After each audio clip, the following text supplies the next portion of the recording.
اللہ تبارک و تعالی دجال کا خروج کیوں فرمائیں گے؟ دجال کا تعلق کس خاندان سے ہے؟ دجال اس وقت کہاں ہے اور کب نکلے گا اور کس ملک سے نکلے گا؟ کون لوگ ہوں گے جو اس کا ساتھ دیں گے؟ دجال کا اصل نام کیا ہے؟ دجال کا فتنہ کس طرح کا ہوگا؟ دجال سے کون سا گناہ ہوا جس کی وجہ سے اسے دجال بنا دیا گیا؟ اور دیکھنے میں دجال کا حلیہ کیسا ہوگا؟ دجال کو کیسے پہچانیں گے کہ وہ دجال ہے؟ دجال کے فتنے سے کیسے بچا جا سکتا ہے؟ دجال مکہ مکرمہ اور مدینہ منورہ میں داخل کیوں نہیں ہو سکے گا؟ معزز خواتین و حضرات، دجال کے بارے میں جاننا اور علم رکھنا بہت ضروری ہے۔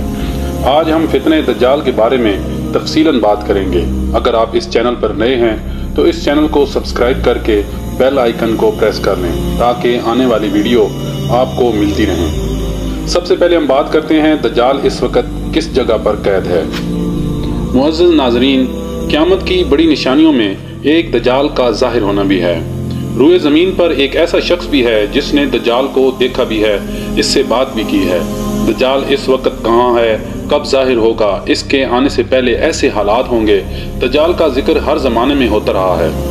ایک دفعہ نبی کریم صلی اللہ علیہ وسلم نے صحابہ اکرام کو جمع فرمایا اور ان سے فرمایا کہ تمیم داری رضی اللہ تعالیٰ عنہ نے مجھے بتایا کہ وہ 30 لوگ تھے اور ایک کشتی میں سفر کر رہے تھے۔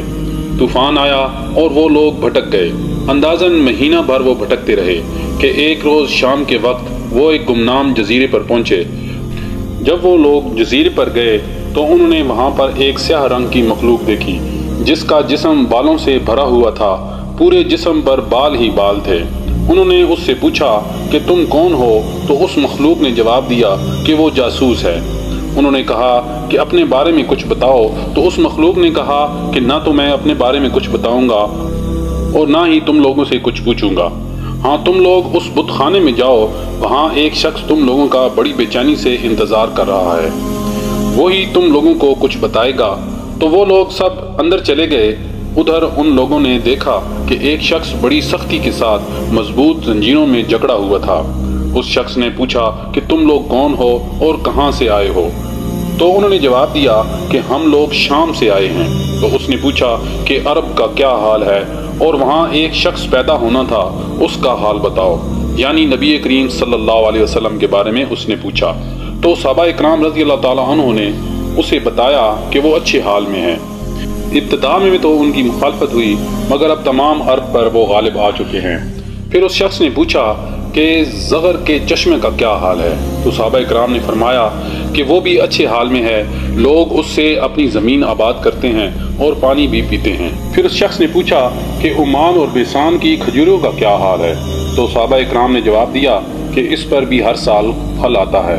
یہ سب سن کر اس شخص نے 3 چیخیں ماری اور بولا کہ میں دجال ہوں۔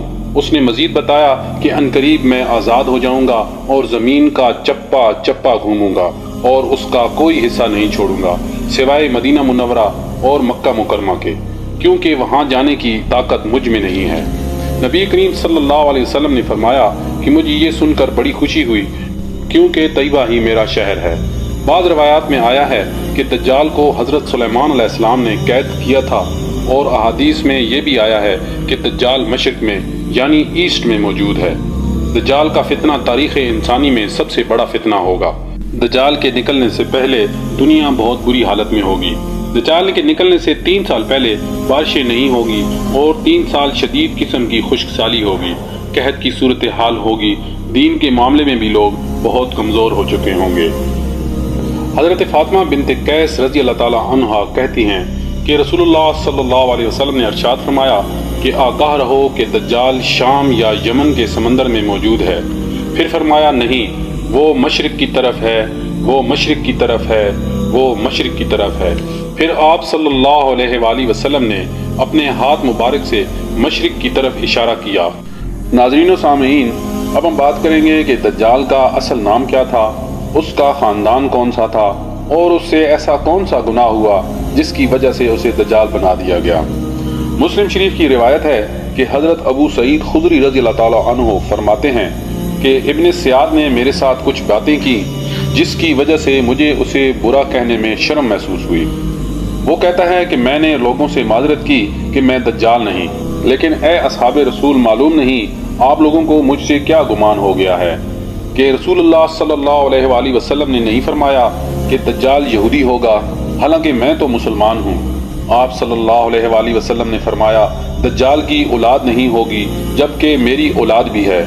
آپ صلی اللہ علیہ وآلہ وسلم نے فرمایا کہ اللہ تعالیٰ نے دجال کا مکہ مکرمہ میں داخلہ بند کیا ہے جبکہ میں نے تو حج بھی کیا ہے۔ اور یہی باتیں وہ کر رہا تھا کہ اس نے کہا کہ واللہ میں اچھی طرح جانتا ہوں کہ دجال اس وقت کہاں ہے، میں اس کے ماں باپ کو بھی جانتا ہوں۔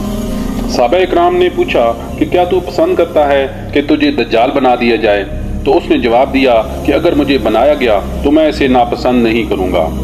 مسلم شریف کی ایک اور روایت میں ہے کہ عبداللہ بن مسعود فرماتے ہیں کہ ہم آپ صلی اللہ علیہ وآلہ وسلم کے ساتھ تھے کہ ہمارا گزر بچوں میں سے ہوا جن میں سے ابن سیاد بھی موجود تھا۔ تمام بچے بھاگ گئے جبکہ ابن سیاد وہاں موجود رہا۔ آپ صلی اللہ علیہ وآلہ وسلم نے ابن سیاد سے فرمایا کہ کیا تو گواہی دیتا ہے کہ میں اللہ کا رسول ہوں؟ تو اس نے کہا کہ نہیں، اور وہ کافر ہو گیا، اور اس سے پہلے وہ مسلمان تھا۔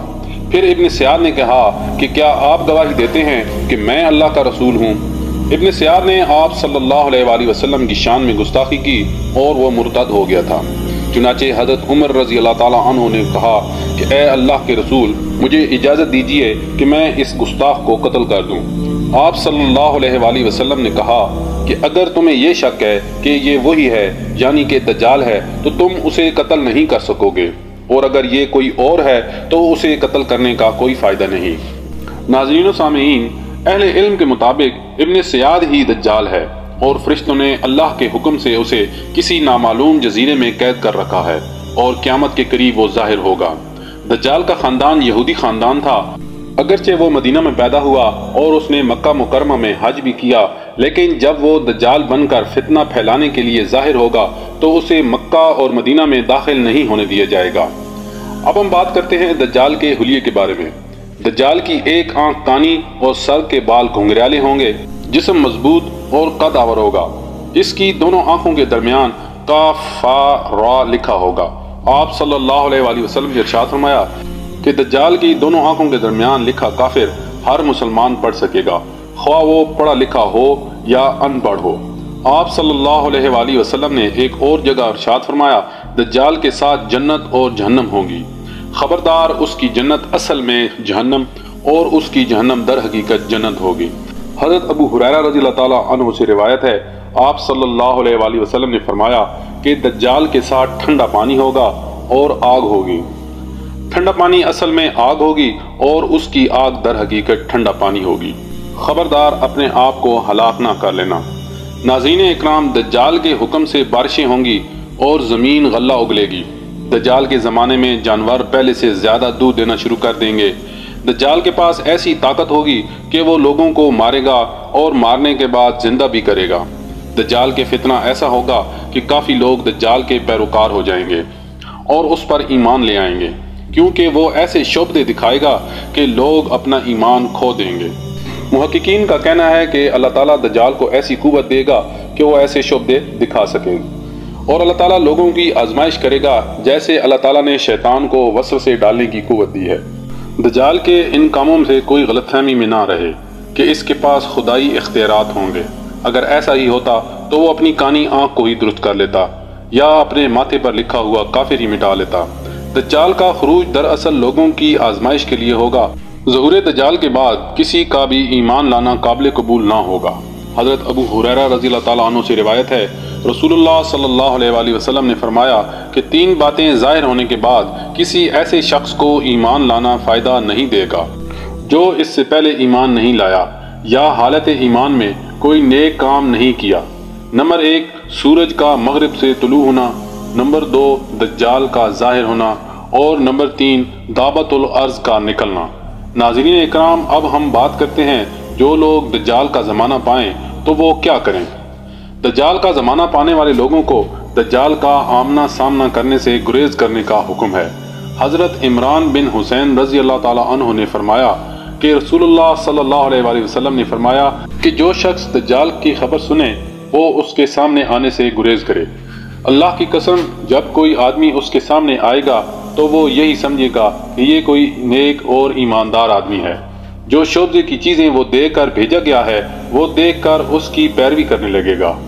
اور حضرت ام شریک رضی اللہ تعالی عنہ فرماتی ہیں کہ انہوں نے رسول اللہ صلی اللہ علیہ وآلہ وسلم کو فرماتے سنا کہ لوگ دجال کے ڈر سے بھاگ کر پہاڑوں میں چلے جائیں گے۔ حضرت ام شریک رضی اللہ تعالی عنہ نے پوچھا کہ کیا اس وقت عرب لوگ اس کا مقابلہ نہیں کریں گے؟ تو رسول اللہ صلی اللہ علیہ وآلہ وسلم نے فرمایا کہ وہ اس وقت تعداد میں کم ہوں گے۔ دجال کا فتنہ اتنا عالمگیر ہوگا کہ وہ مدینہ اور مکہ کے علاوہ دنیا کا کوئی ملک یا شہر اس کے فتنے سے محفوظ نہیں رہے گا۔ جب دجال مدینہ کی سرزمین کے قریب پہنچے گا تو مدینے میں 3 بار زلزلہ آئے گا اور مدینہ میں چھپے ہوئے منافق اور کافر ڈر کر دجال کے پاس چلے جائیں گے اور اس کے پیروکار ہو جائیں گے۔ دجال اس دنیا میں 40 دن رہے گا، جن میں سے پہلا دن سال کے برابر، دوسرا دن مہینے کے برابر اور تیسرا روز ہفتے کے برابر ہوگا، اور باقی کے 37 روز عام دنوں کی طرح ہوں گے۔ دجال کا ساتھ افسحان کے 70,000 یہودی سیاہ چادریں اوڑھے ہوئے ہوں گے، وہ دجال کا ساتھ دیں گے۔ حضرت ابو بکر صدیق رضی اللہ تعالی عنہ فرماتے ہیں کہ رسول اللہ صلی اللہ علیہ وآلہ وسلم نے فرمایا کہ دجال مشرق کی طرف سے ظاہر ہوگا، بہت سی قومیں اس کے ساتھ ہوں گی جن کے چہرے چمڑے لگے ڈھالوں کی طرح ہوں گے۔ محدثین کا یہ کہنا ہے کہ ممکن ہے چوڑے چہرے والی اقوام سے مراد روس، چین، جاپان، فلپائن، کوریا جیسے ممالک کے باشندے ہوں، واللہ عالم۔ دجال کو کون قتل کرے گا؟ حضرت نواز بن سمعان رضی اللہ تعالیٰ عنہ فرماتے ہیں کہ رسول اللہ صلی اللہ علیہ وآلہ وسلم نے فرمایا کہ جب اللہ تعالیٰ حضرت مسیح ابن مریم کو بھیجے گا تو وہ دمشق کی مشرق کے ایک حصے میں مسجد کے سفید مینارے کے پاس اپنے دونوں ہاتھ فرشتوں کے کندھوں پر رکھے اتریں گے۔ جب حضرت عیسیٰ علیہ السلام سر جھکائیں گے تو ان کے بالوں سے پانی کے قطرے گریں گے جیسے ابھی غسل کر کے آئے ہوں۔